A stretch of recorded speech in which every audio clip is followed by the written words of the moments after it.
And we can now speak to Pakistan's former Prime Minister Imran Khan, who joins me from his home in Lahore. Thank you for your time, Mr. Khan. Now, we understand the police have surrounded your house. Can you tell us what the situation is at the moment, and can you confirm that you expect to be arrested again?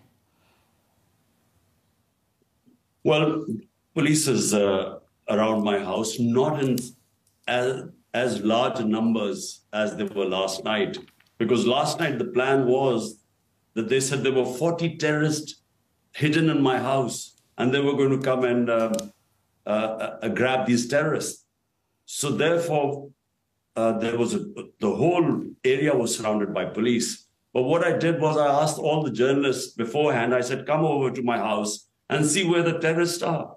So that diffused the situation, because clearly there were no terrorists. So that's when the police could not take action.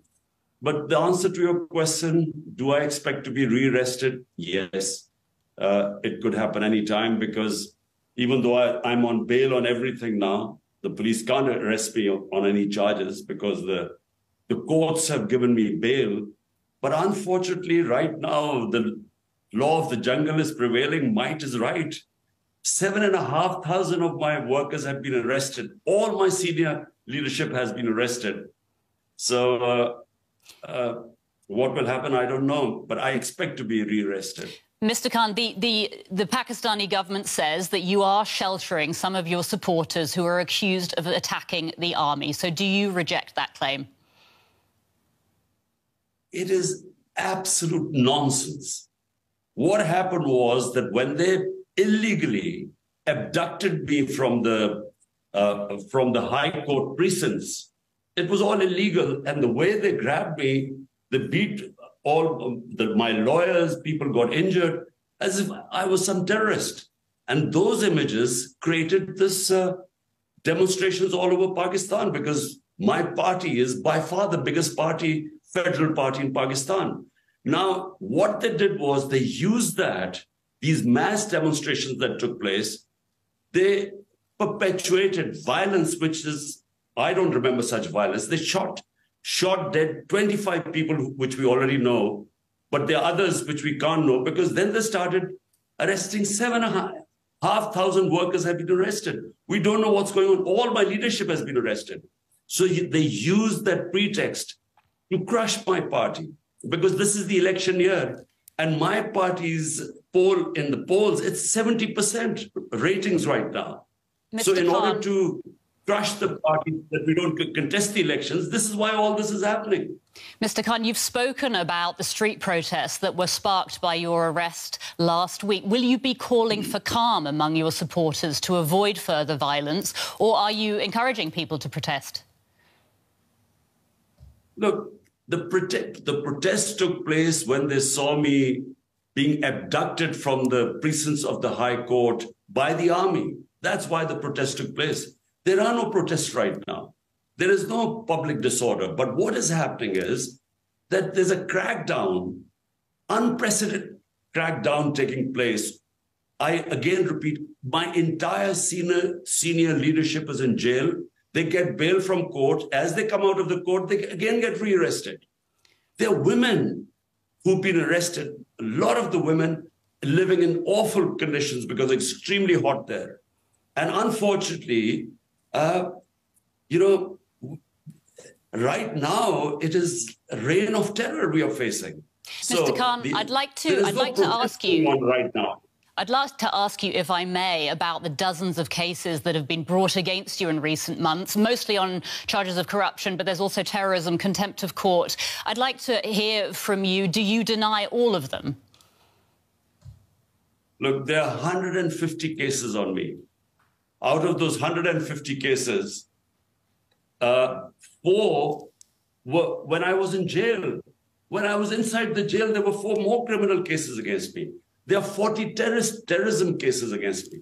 15 criminal cases in one day. Even a hardened criminal could now commit 15 crimes in a day. So there are 2 corruption cases which are being contested.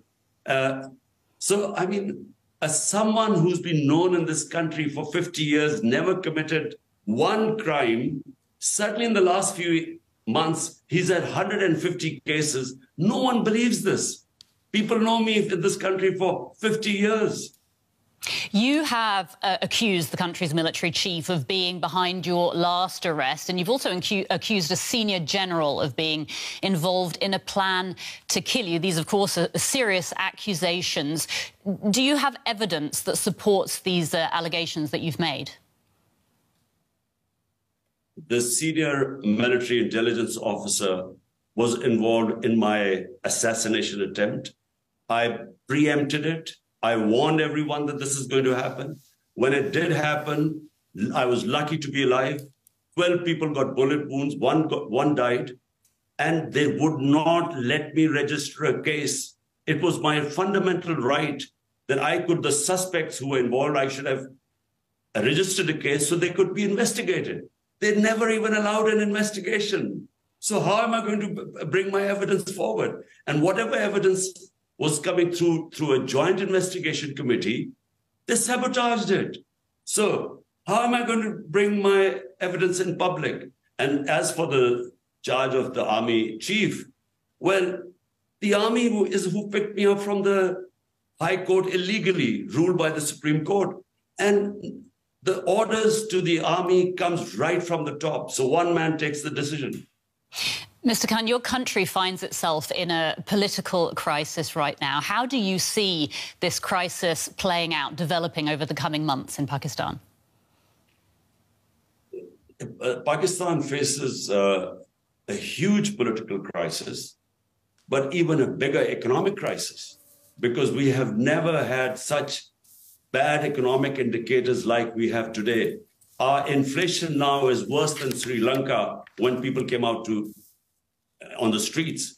So unemployment, inflation are record in this country, especially inflation.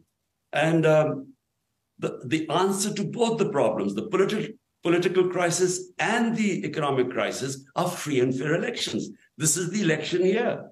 So already the Supreme Court had ruled there should have been elections on the 14th of May in 2 of the provinces. The government refused. They violated the Constitution. They violated the orders of the Supreme Court. So the answer to our crises are free and fair elections. Mr. Khan, thank you so much for your time. Pakistan's former Prime Minister Imran Khan. Thank you.